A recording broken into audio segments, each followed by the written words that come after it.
Um, I've just realised how awkward that silence is going to be in those sounds for people who are just listening and not watching. But for those of you who are just listening, there is a empty seat next to me, and basically I thought before I just start, I would go into why I am alone. Um, Unfortunately, Amanda and I have parted ways in our lives, and so this will be a solo podcast from now on. I hope to get some guests eventually, but for now it is just me. Nothing against her, I wish her all the best in her future, but yeah, so it is just me. um, for those of you watching again and not just listening, it just changed again. um, Basically, I recorded that intro a month ago, and I also recorded the episode at the same time. And then, as I was editing, because I'm an idiot who doesn't save things as they go, my computer crashed and I lost everything. Sucks to be me. I was going to record the next day, but then I just kept having just issues. Not just technical issues, but I also have really bad eczema. I get it really bad on my eyelids, and it flared up literally the next day and it wouldn't go away. And I just couldn't wear makeup and I was feeling down, and there was points where I couldn't open my eyes. So I was like, I'm gonna just leave it until it gets better. And then it just shit kept happening to me.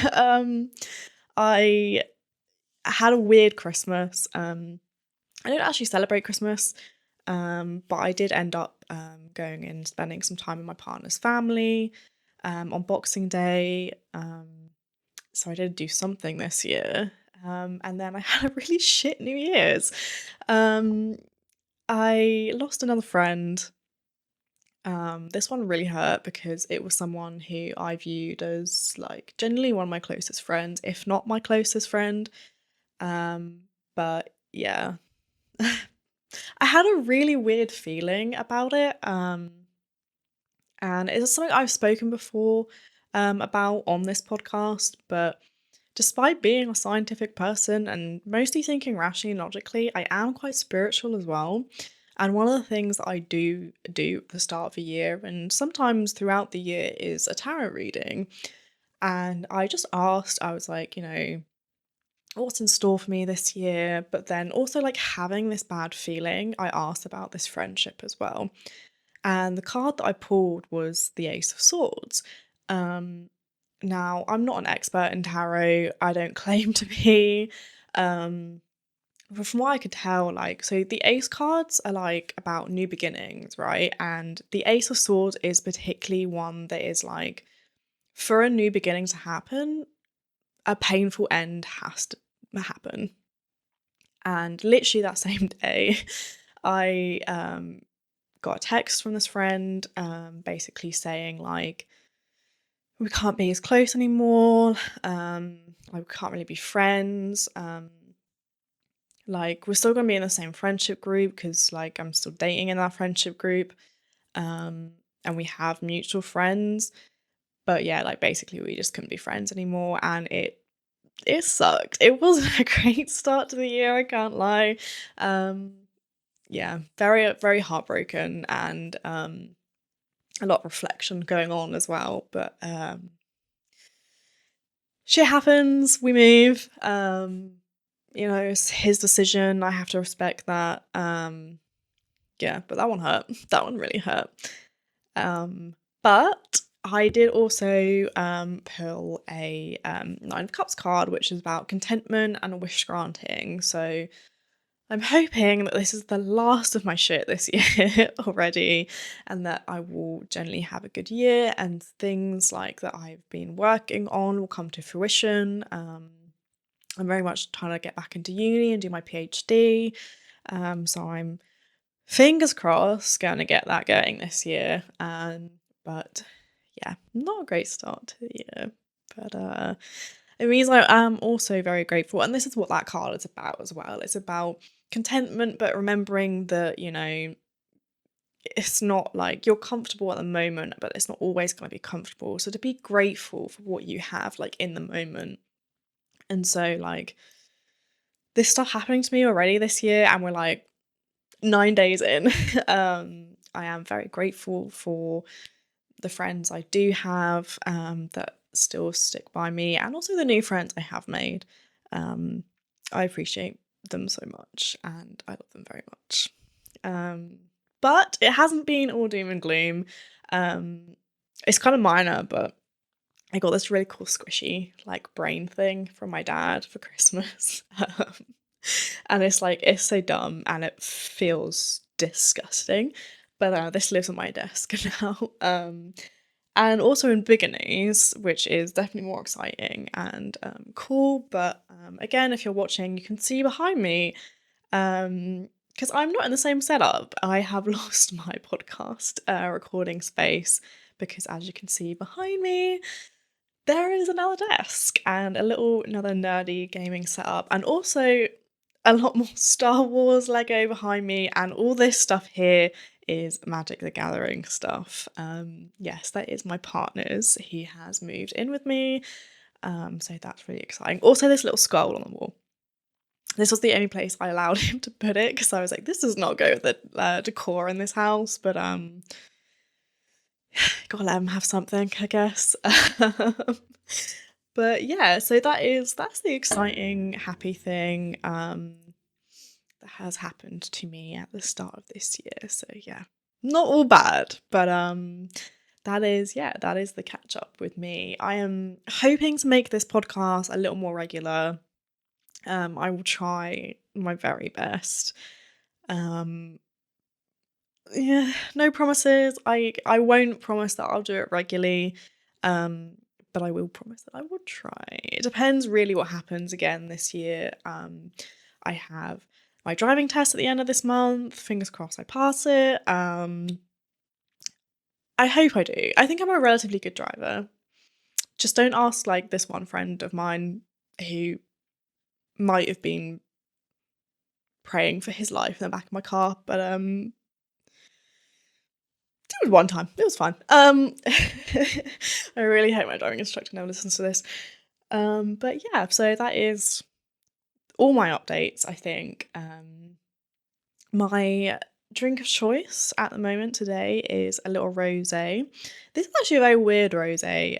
It's actually made from Merlot grapes. It's a Bordeaux wine. I've been very obsessed with Bordeaux wine recently. I think I just bought like 4 bottles of wine just from Bordeaux, just because it's the best wine that I think I've had so far. I won't say it's the best ever because I don't know.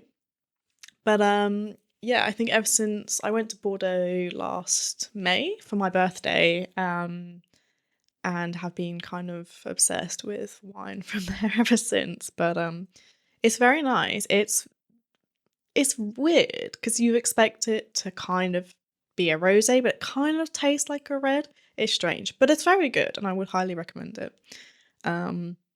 This is actually like the first. I opened this bottle at the start of this week, and it's the first time I've drunk since New Year's because don't really remember New Year's. Sorry, Dad, if you're listening to this, but yeah, one of my friends kept passing me some kind of hazelnut liquor. I don't really know what it was, but it didn't. It wasn't great, and it definitely wasn't great coming back up. And I was very, very drunk, and I think I got carried to a car. I somehow made it home, and I woke up the next day, and I was like, "Oh, okay, yeah, don't remember this." But yeah. But so yeah, that was my New Year's. Cheers. I hope your guys' New Year's was better than mine. And I wish you all the best for this year. But cheers. Anyway, so I've really been thinking about where to take this podcast, kind of what direction to go in, because I think it's a little bit more difficult as a solo podcaster if you don't do commentary stuff. I wasn't really sure what to do, but the core of this podcast was meant to be true crime, conspiracy theories, movie theories, that kind of thing. I probably won't go into conspiracy theories anymore, just because that was kind of Amanda's thing, and my job was kind of just to debate her on it. But that's kind of what she was really interested in, and I don't feel like I could bring that same passion to it, or do it justice. So I probably won't do any more conspiracy theories. Um, my interest at heart is true crime, and this episode will also be true crime. But I guess it depends. If I get some guests on, then maybe I'll do some movie theory stuff. Maybe I will start leaning more into commentary stuff. Um, but yeah, we will see where it goes, I guess. But anyway, this episode is about Lucie Blackman, who is a young woman whose disappearance and eventual murder shook both the UK and Japan in the 2000s. I came across this case. I was watching Netflix, and it's a Netflix documentary. I would highly recommend going and watching it. There's some very big characters in it, especially her father. But it is really good. And I just found this case really interesting because I find missing persons cases just crazy, because especially like this is a bit different in the 2000s, but like nowadays, like with the technology we have, and I guess it sounds like a conspiracy theory, but the like how much the government watches us. Like, how do people go missing? Like, how do you just disappear off the face of the earth and like are never found again? Like, I find it crazy. It's so weird to me. And it scares me because I think, what if one day I disappear or I go missing and I'm never found? And that thought is just terrifying to me. But yeah. So, disclaimers from the start. This does contain mentions of sexual assault, murder, obviously, and some other nasty stuff. So, trigger warning if you need it. I won't go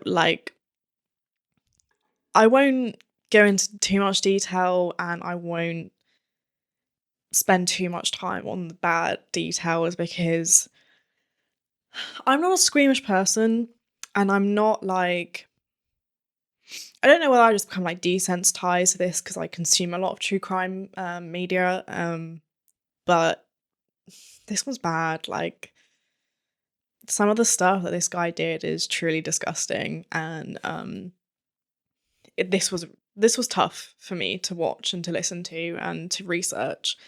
But I will try my very best to make it as least disgusting as possible. But I think it is important that, we learn about these cases, and especially from a psychological point of view, for me as well, learning about offenders like this, learning about their psychology and just why they do what they do, so we can, not prevent it, because I don't think we'll ever be able to prevent that kind of thing, because there's just like, so many factors to why people become like psychopaths and sociopaths and do really fucked up things. But like, I think when these like cases do occur, I do generally think if the more we learn, the better we'll be able to like find these people. I think there's a lot behind. Like, I don't know if any of you ever watched Criminal Minds, but like that kind of thing, like behavioral profiling. I do think that kind of thing like really works. Or would really work. Like, if we were better at it. Like, obviously that's a TV show, and like its actual real life application is quite limited. But I do think understanding the psychology behind these offenders helps with, finding that right person and also convicting them. But yeah, so this case is about Lucie Blackman. Lucie was a 21-year-old from Kent, England, and after leaving education, she worked briefly as a flight attendant for British Airways. Her father stated that she always wanted to travel and was particularly fascinated by the culture of Japan. a place seen as overwhelmingly safe at the time. So this was 2000s. Tourist industry in Japan was huge in the 2000s. And one of the big things in Japan at the time was hostessing. So hostessing is like where young women, I think nowadays, I think it's a lot of males as well do this. But at the time it was primarily just females. And they would work in these clubs where typically older men will go for entertainment. And there's all these connotations about it. I think a lot of people hear it and they're like, oh, it's like prostitution, right? Nothing to do with that. It's literally just they would talk to these men, they'd serve them drinks, and like man would just pay for all of it. There's nothing sexual involved. So one of the hostesses actually that was interviewed for this documentary said that actually the only like dodgy part was these things called dohan dates. I'm also going to say now, I apologize for my pronunciation of anything. I try my best to look up these names, but I will probably get it wrong, and I'm so sorry. But yeah, so she said the dodgiest thing was these dohan dates. And these usually involve going for dinner with a customer before taking them to a club. And they would then pay the bonus for dinner, and then they'd also pay for all your drinks at the club, and this all gets added to a bill. She said this was the dodgiest part because some customers would start to see it as like more than a professional arrangement that it was. And you know, she said that some customers would like catch feelings or like start to see it as a relationship. And then it could get like a bit awkward, or you'd have to like refuse to ever see that person again. But Lucy arrived in Tokyo on the 4th of May 2000 on a 90-day tourist visa, and she got a job at Casablanca, which is a bar in the Roppongi district.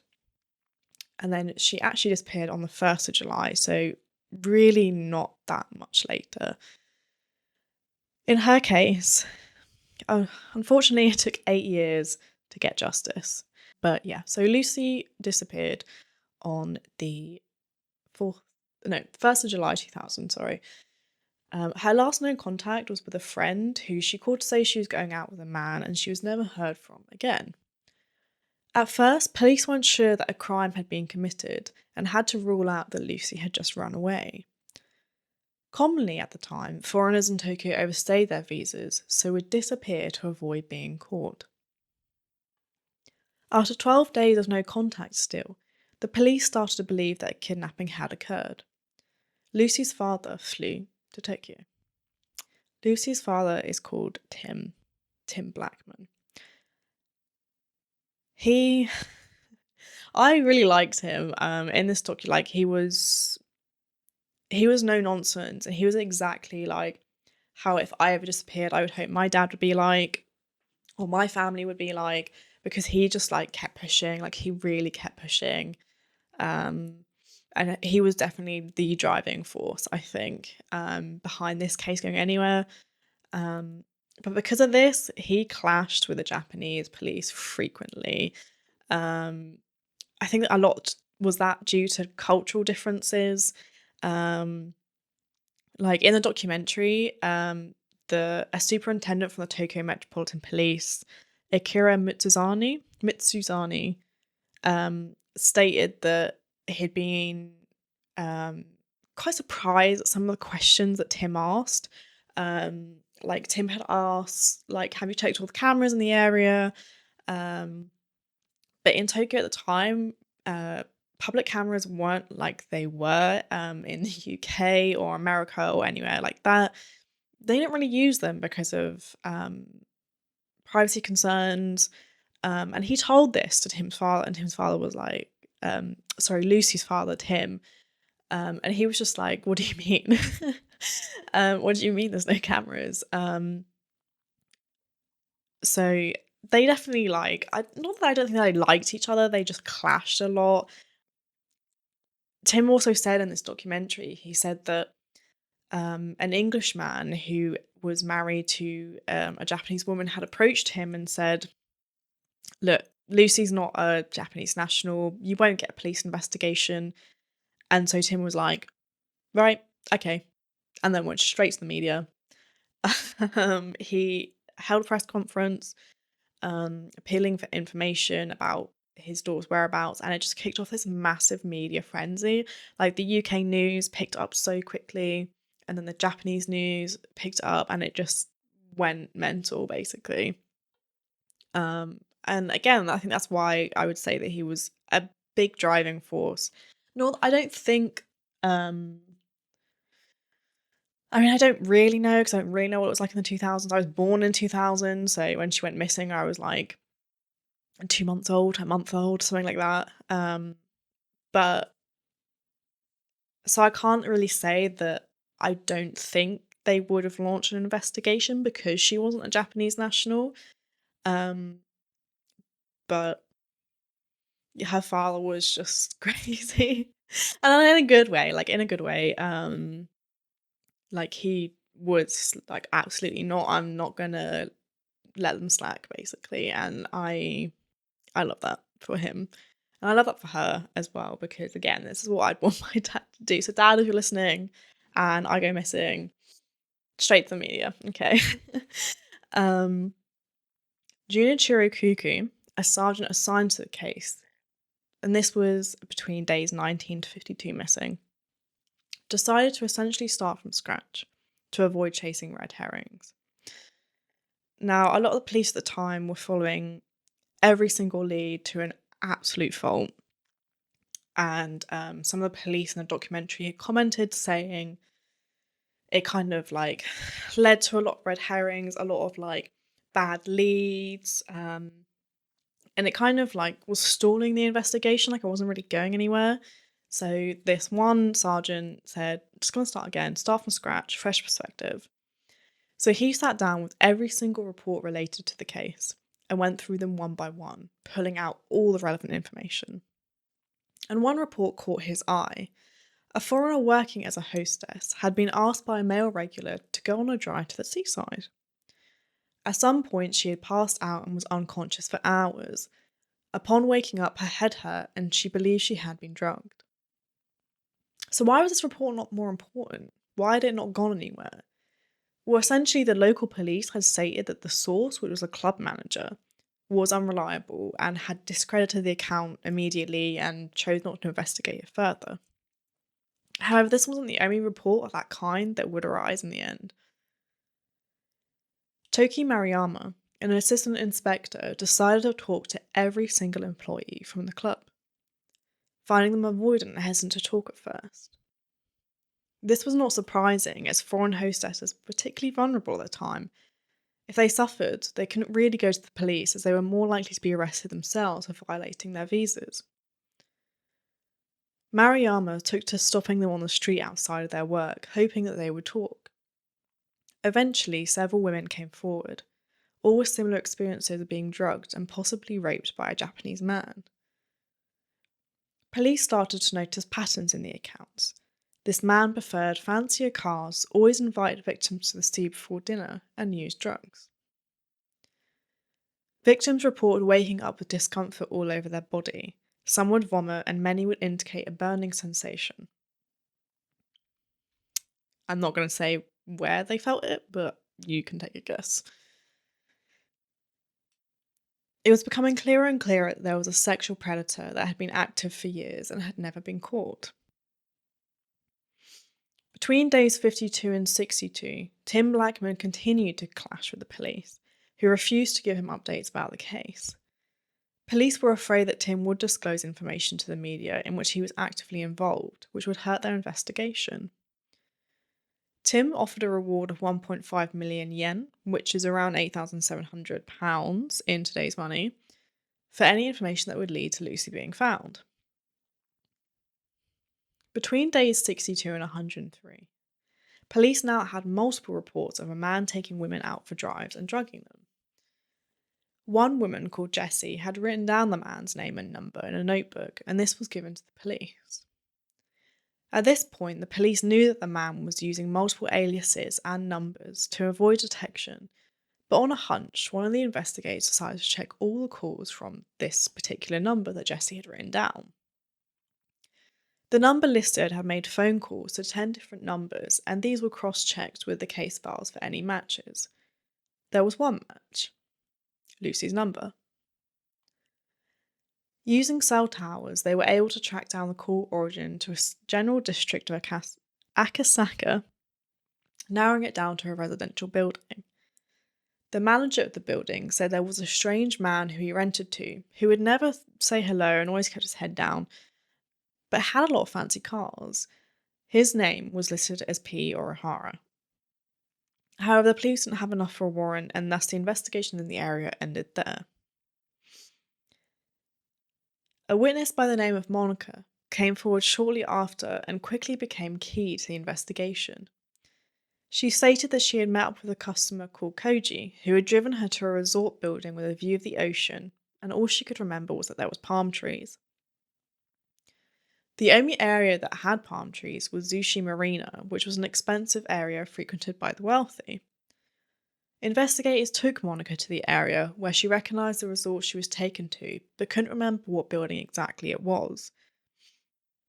Again, the police retrieved a list of names of every single resident within the resort, specifically looking for men with fancy cars. There was one name that stuck out: Abara. In kanji, which is one of the Japanese writing systems, the characters for Abara can also be read as Orihara, the name that was listed on the apartment in Akasaka. So the police decided to look into this Abara character, and they found that he had previously been arrested in Wakayama for dressing up as a woman to sneak into women's restrooms to film those who used it. Disgusting, by the way. When speaking to some of the officers on that case, they were told that Abara had been resistant and had refused to take a mugshot properly, but this mugshot was still faxed over to the Tokyo Metropolitan Police, who used it in a lineup and showed it to some of the victims that had come forward. They immediately all picked him out as the person that had taken them on a date and raped them. Although the police had no evidence tying Abara to Lucie, they were able to issue a warrant for his arrest based on the crimes against the other victims, and this was around day 103 to 134 of her missing.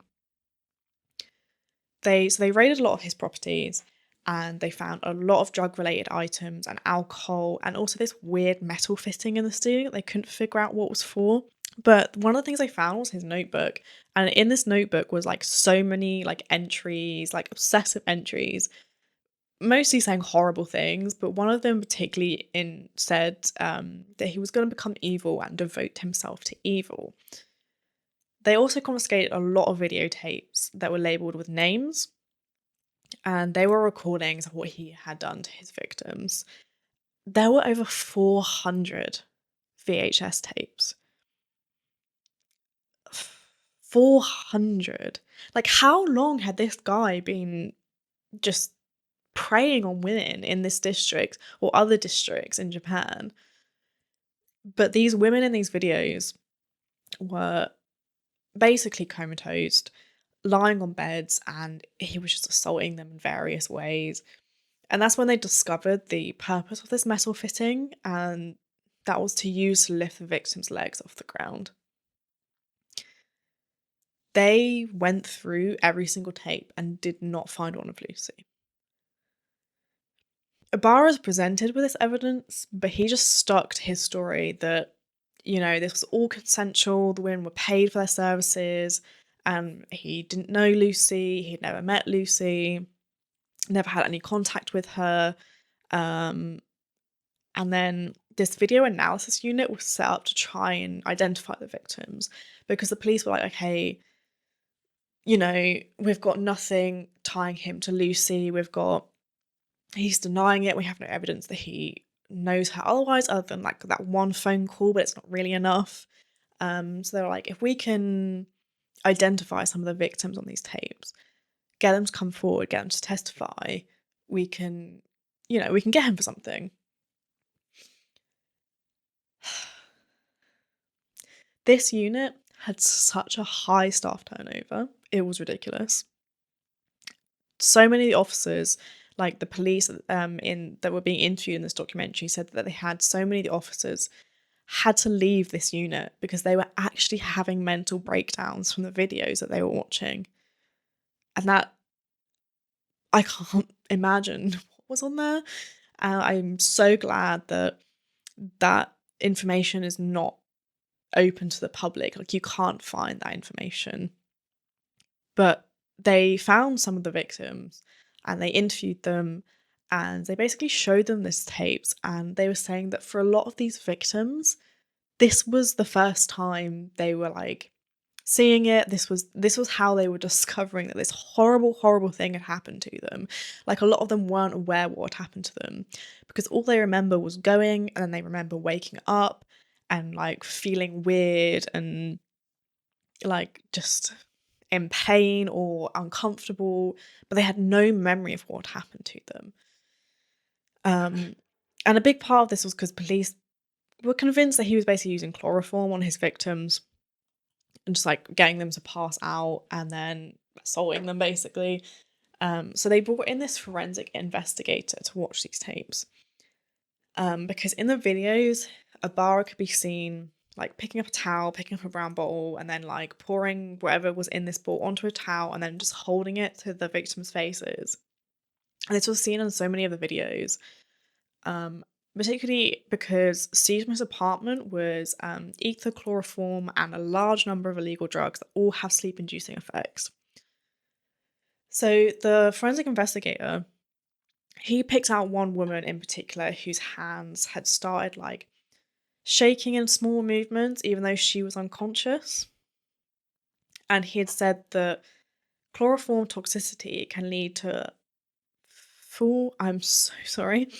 fulminant hepatitis, which can lead to hepatic encephalopathy, which is has this characteristic symptom known as flapping tremors.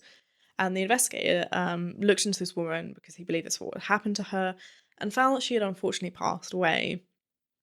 So her name was Carita Ridgway, and she was 21 when she disappeared in 1992.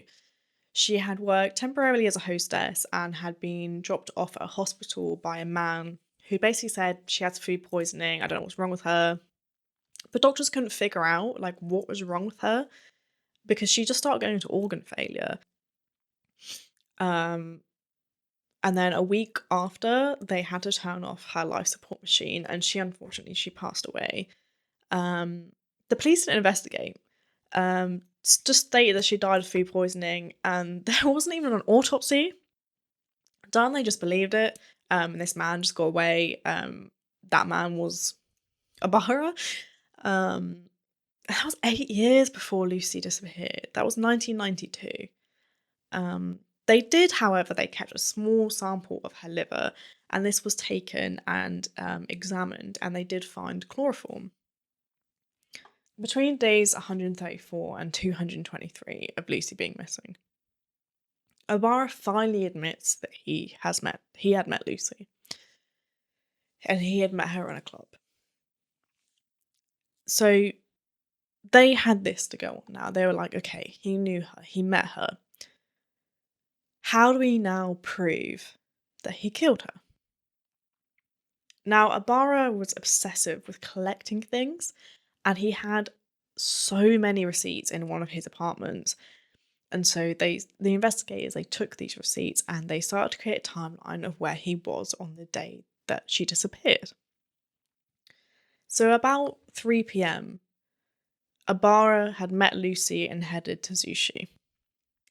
On the way, they had stopped at a restaurant near the yacht harbour in Hayama.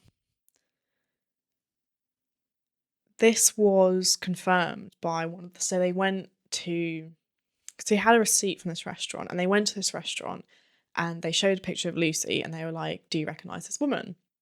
One of the waitresses or waiters recognised her and said, yes, she was here with a man. Around 5 p.m, they then went to Ibarra's apartment. And between the night of the 2nd and the morning of the 3rd, Ibarra drove back to Tokyo. There's petrol receipts. On July 4th, he had a lot of shopping. One of the receipts was for a chainsaw, cement, and a portable tent. Not really common things that you buy. Um, on the 5th, he visited an apartment at the Blue Sea Abruzzo, which was one of the properties he owned. And the next day, a resident complained to the manager about a load of noise coming from the apartment that didn't usually come from it and was loud and annoying. And from this timeline, from receipts, investigators believe that Lucie had in fact lost her life on the first day she disappeared, on the 1st. Her body was then transported to Abruzzo and was likely dismembered there. However, again, lack of evidence, police didn't have a body, they couldn't prove any of this. It wasn't until the 9th of February 2001 that a body was finally found. So the police were looking around Ibarra's seaside home. They believed that this is where it was disposed of because this is where it was dismembered. And this one policeman who found the body and was interviewed for this documentary had said that just a gut feeling, he went into this one little cave and he found this like bathtub that was like turned over. And again, just a gut feeling, he turned it over and he found all these they're like carnivorous worms that go for dead bodies. But he was like, okay, this is weird. And then he like started digging and he found her body. So now the police have a body. They have evidence that Ibarra knew her, had met her. They had a witness that could place them together. So on the 6th of April, Ibarra was charged with Blackman's death. He pled not guilty to fatal assault or rape resulting in death. On the 10th of October 2002, Ibarra went on trial. He was charged with the abduction of Blackman, rape resulting in death, and the disposal of her body. He was also charged with killing Carita Ridgway and raping 8 other women. Again, over 400 VHS tapes were found. And so I expect more than 8. But I think a lot of the victims I contacted were like, I don't want to testify, like, and I get it, like, that is such a horrible, horrible, traumatic thing to happen to you, especially if you don't know that it happened to you, and then to have the police stamp at your door, show you a video of what happened. Like, one of the policewoman said that one of the victims literally started getting like a nosebleed, like watching it, and a lot of them just refused to believe it was them, even though they're literally being presented with this video of it happening to them. And it's a defense mechanism. It's, you know, to protect yourself. So I can imagine that a lot of them wouldn't want to testify, and I get that, like, because it's like having to relive what happened to you. And I know a lot of people just want to move on with their lives, and it is very possible as well that they couldn't identify all the victims. Like, that is a lot of victims. But he was charged with raping 8. So this trial went on for ages. His conviction wasn't until 24th April 2007. He was convicted of the 8 counts of rape and the rape and the death of Ridgway. He was cleared of all charges connected with Lucie Blackman's death. How? Don't know. But he was sentenced to life for his other charges. Anyway, but Tim Blackman, Lucie's father, said his daughter had been robbed of justice. The next day, prosecutors announced that they were going to appeal against Ibarra's acquittal over charges connected to Blackman's death. The next year, on the 16th of December 2008, Ibarra was finally convicted of abducting Blackman. So they took it eventually to the High Court in Tokyo, and they said there still was not enough evidence to convict Ibarra of murder. There's still, like, all the, like, receipts, eyewitness accounts, all quite circumstantial for him murdering her. But he definitely absolutely mutilated her body. Like, the receipts for the chainsaw, the witness for the noise coming out of his apartment, her body being found. They were like, yeah, we will convict him of that. This means that his life sentence is now irreversible. He will spend the rest of his life in jail. He will die in jail. and good. Absolutely good, because that guy does not deserve to be out in society. But I still think she was robbed of justice because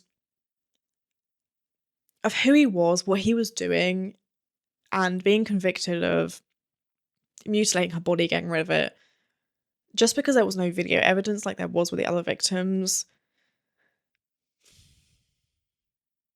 He absolutely killed her. There's no doubt in my mind that he didn't kill her. I genuinely believe he did. And I'm also happy that he's rotting in prison. And I know when he dies, he will. I'm not a believer in hell, but if anyone was going to go raw in hell, it would be him. She finally got justice, or at least, I want to say half justice, because he was convicted in relation to her case, but not for her murder. And I don't think that. I mean, again, I know that, not all of those 400 women wanted to testify, testified, were found. But I know he's in prison for life, but it still feels too light of a sentence for this guy. But who was he? Like, who was Joji Obara? There was very little information that I could find. There is so much information on Lucie Blackman and her case. Basically nothing on this guy, other than his crimes. The only thing that I could find about him was that he was born on the 10th of August 1952 in Osaka. His father was a scrap collector and worked his way up to being an immensely wealthy owner of string properties. And that when his father died, he inherited all this wealth and became a bit of a playboy. However, all those that knew him stated he was like a bit of a loner and quite antisocial. And again, remember that the apartment owner had said that he was very quiet, never said hello, and whenever he passed him, he would like have his head down and like not interact. And that was literally all the information I could find on him. And this threw me down a rabbit hole about the psychology behind sexual offenders and rapists. Because I love to know why people do what they do. I love to figure out what makes people tick. And a big area that I'm really interested in is psychopaths. I think because I was obsessed with Criminal Minds when I was younger. I think I watched it when I was like 16, and it like fueled a lot of my love for psychology. But my old manager also bought me a book about the psychopaths and like studies on psychopaths, like MRI studies, for like Christmas, last year. And I just find it so interesting, because like these disgusting acts, like these are awful. Like, what drives a person to do this, to take someone's life, for not even for fun. I know that some people like do it for fun and they get some kind of like satisfaction or gratification out of it. But like I just find it fascinating. So this is the rabbit hole I ended up going down. Because I really wanted to know like what drives a man like Obara to commit these heinous crimes? Like what kind of shaped a person capable of such manipulation and violence? But the big thing with this, and with basically all the research of sexual offenders, there isn't a simple answer. Like, there isn't a simple answer to why people engage in sexual offending, because the reasoning of the problem is so complex that you cannot attribute it solely to a single theory. Now, there's a lot of multi-factor theories that exist that are stronger, albeit they're not the full picture still. And I don't think we'll ever have a full picture because, and this is a thing, like, so like a lot of it comes from like really traumatic childhoods, but there's so many people that have these traumatic childhoods or these traumatic things that happen to them, or maybe even their brain doesn't develop in the same way. Like a lot of like the book I was reading with the MRI studies is that a lot to do with psychopathy is in the frontal lobe. So, maybe someone has an undeveloped frontal lobe, or it doesn't have a lot of activity or good connections or whatever. People still have this and don't turn into psychopaths. They live relatively normal lives. Because I also say like things like people with high intelligence have quite psychopathic traits, and but they're not psychopaths. So like, or like a lack of empathy.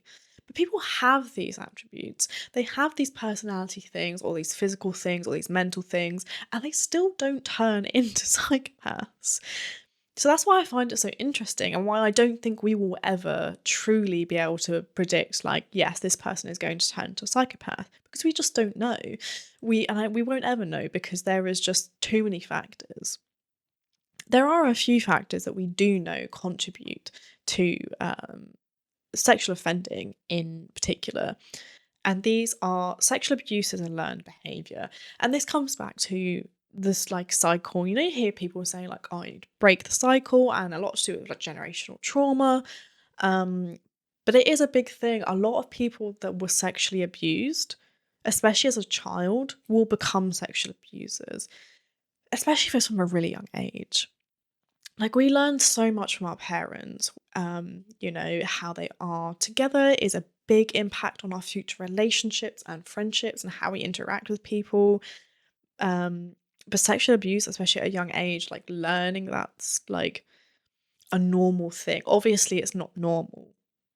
But if you're like 2 or 3, I don't even want to think about this, but it does happen, and you're sexually abused, and you don't know any different. You don't even know what sex is at that age. You learn, you grow up, you think that's normal. Another thing is negative or adverse conditions in early development, such as particularly poor relationships with caregivers. Again, our relationships with our parents, how they interact with each other, how they interact with us as a child is so important for psychological development and growing up. Sex offenders will engage in cognitive distortions. Again, not always. This is one of the factors. Repeated exposure to sexually violent pornography can contribute. And I could go into this. I could go into this for so long about how I disagree with porn so much. I think it's a horrible thing. I think it's the studies around it, like especially violent porn. Like I'm talking specifically about violent porn.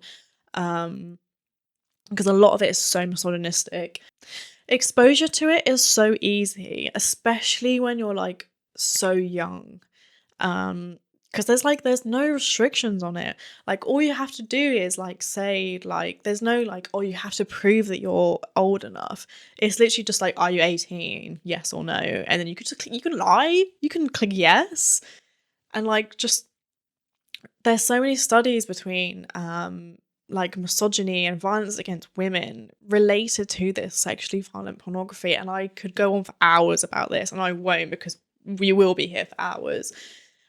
But that can contribute so much to eventual sexual offending, because it is this thing, especially again if you're exposed to it so young, you learn that this behavior is okay, this behavior is normal.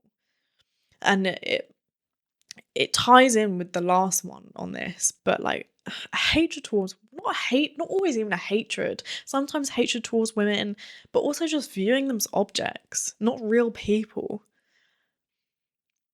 Another factor is problems with self-regulation and impulse control. Now, this is a big thing on a lot of psychological things. Sex offending, addiction, gambling, a lot, like gambling addictions especially.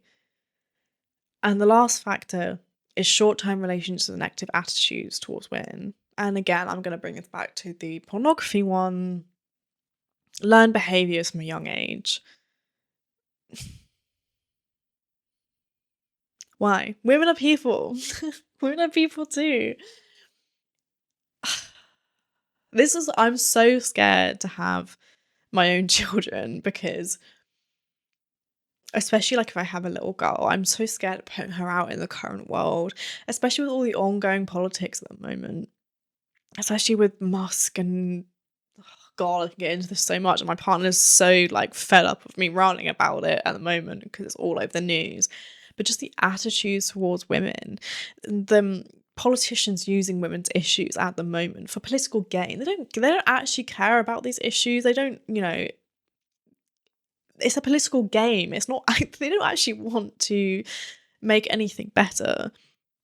And I'm talking about Musk, I'm talking about Farage, I'm talking about the politicians who have only recently taken an interest in women's issues and women's politics because the gang grooming scandal is coming up round again, and because there's a call for a new national inquiry about it. I won't get into it, but I think this wasn't something I spoke about, obviously, in the last time I recorded this episode because it wasn't going on, but I think it's so important, like, this case coming up and me talking about this case is so important in today's politics because it just generally comes back to this hatred of women that I don't understand.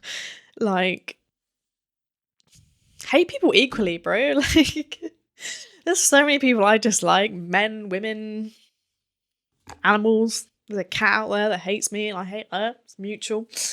But yeah, coming back round, sorry, I go off on tangents and I'm not going to edit this too much because I want it to be natural, and also I'm scared of editing with it deleting everything, so you're going to get some unedited pure shit, but you're going to enjoy it. But these factors, now again, I couldn't find barely anything on this guy, especially his childhood. So it's impossible to say why he behaved the way he did. Even if I had all the facts, I still wouldn't be able to say, because again, I'm not a psychologist. I'm not qualified. If I complete my PhD, it won't be in clinical psychology. I'm hoping to get into dementia research or research on eating disorders, specifically anorexia. So I am not a qualified psychologist, and I may never be. And again, with just constant research, constant changes, and the knowledge we know, even if I had all the information, even if I was an expert, I still don't think I'd be able to say, this is why he behaved the way he did. Exactly why. A, B, C, point 1, 2, 3, this is it. But, so my thoughts are that, he was reported to be quite avoidant of society. So I would lean towards that he may have experienced maybe quite a rejected, like, absent parenting style. Or maybe there was something else within his childhood that like led to a low self-esteem and avoidant personality, because he wasn't like, so I know there was like one source that said he became a bit of a playboy, but like everything else that was said and everything else that was said in the documentary as well was that he was like really reserved and like really avoidant of people, and so like even like not wanting to take his mugshot properly. It's so strange to me. And like I would just say he was completely like an avoidant type. Now, the thing I have proof of, I didn't bring it up particularly because I didn't really want to go into his journal too much, because there is a lot of his, like, what are they called? Like inputs? They're not like articles. Like sections of his journal that he wrote are available, and they're really grim. That's why I didn't bring it up or like say what they were. But they are proof that he hated women. Like, he had such negative, I mean, other than, all the shit he did is proof, but like particularly within his journal, it was so clear that his negative attitudes towards women, like if you didn't know anything about this guy, you didn't know anything about what he did, and you just read this journal, you'd be like, yeah, this guy is gonna do some horrible things to women. Because he kept like, so like other accounts within his journals like kept making reference to this like conquest play, which was a euphemism for like his just like describing his sexual assaults on the women. And he also wrote The Women Were Only Good for Sex. And I think this really comes back to the repeated exposure to sexually violent pornography and negative attitudes towards women from short-term relationships, because he's only viewing these women as sex objects. They're not real people to him. And that's disgusting. But again, I can't make a comment. I can't really say anything because there is just no information on his childhood or his personal life. But my thoughts would be is that he had some kind of rejection or like a really absent parenting style in his childhood.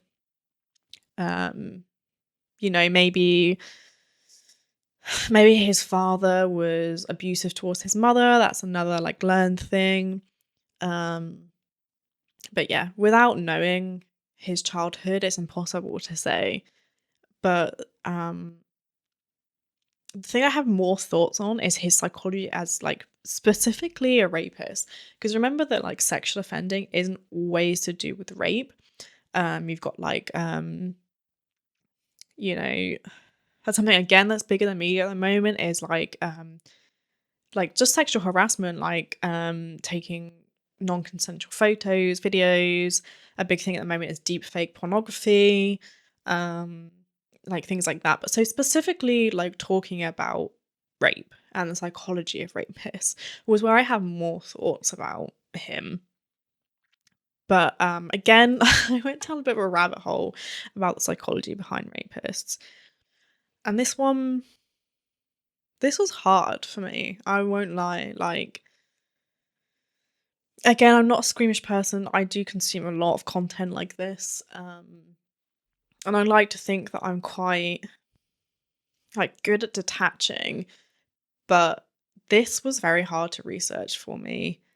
And again, I say I do it because it's so important to be aware of this, to be to raise awareness for this kind of thing. I think people just kind of forget that like this happens. Like I know a lot of people like they'll read in the news like this woman was sexually assaulted or like this woman was like horrifically raped, or like in the case of Lucie Blackman, like it's awful thing happened to her and the other women that this guy went after.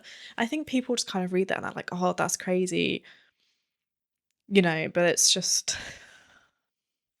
it's like these off cases. It's like these cases that happen, like these rare cases. I think they forget it happens to a lot of people. But I'm talking specifically about women in this case because this is a case about a woman. But this was really hard for me to research because like it really, I don't know, like knowing the psychology or like finding out the psychology behind someone who can do this to you, like when you've had it happen to you or and people that it's happened to, it's difficult.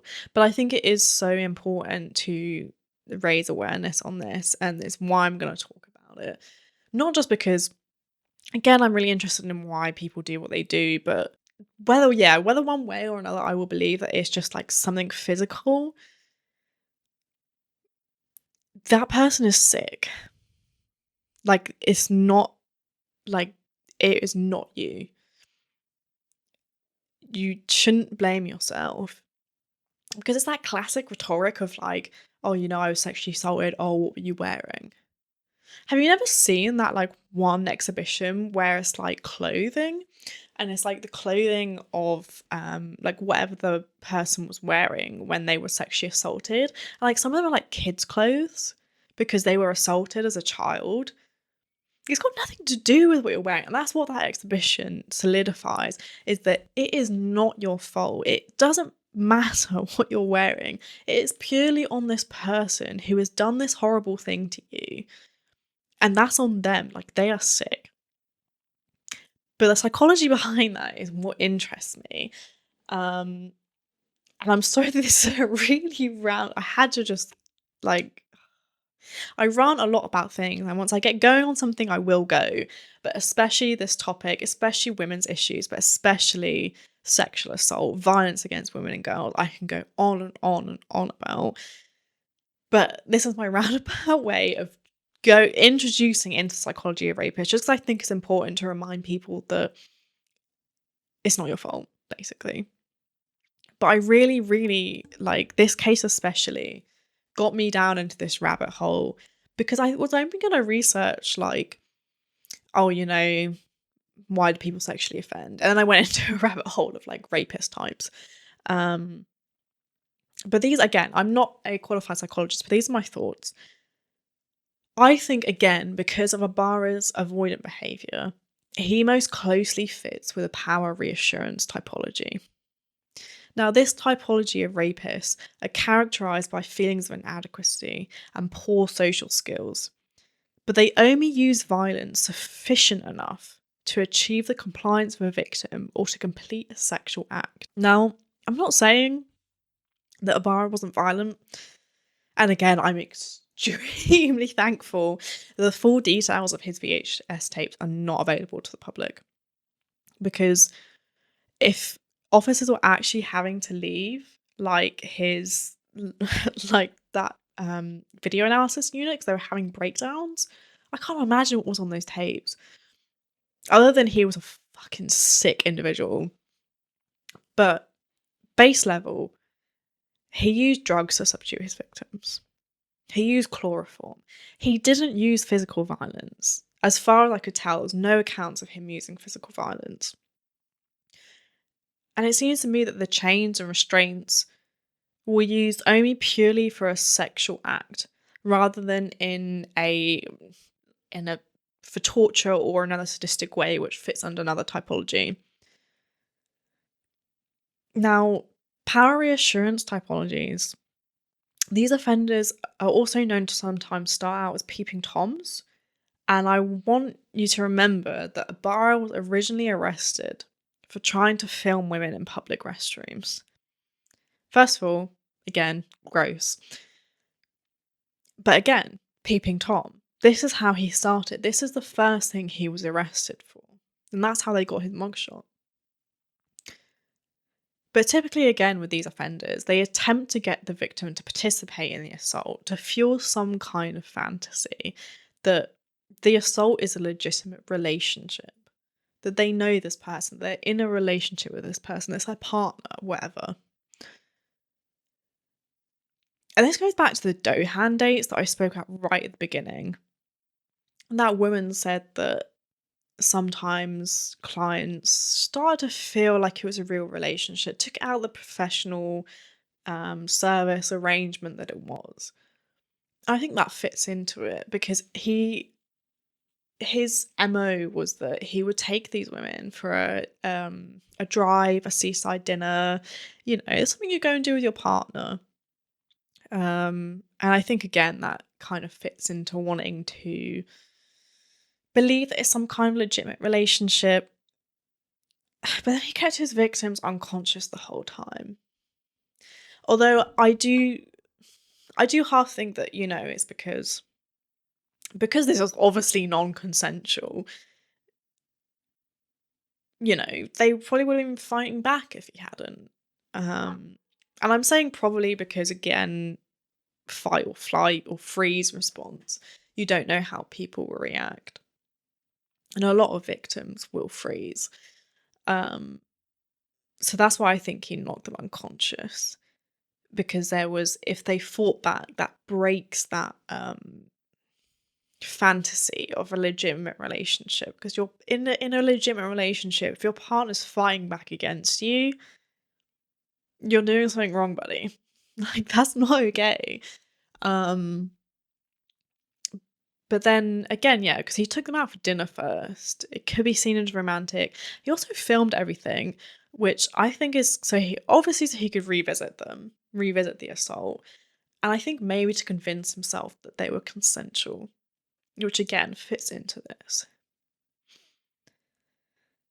However, like I said before, there's very little information on him, and So it's difficult to put a label on offenders anyway, particularly when with such little information.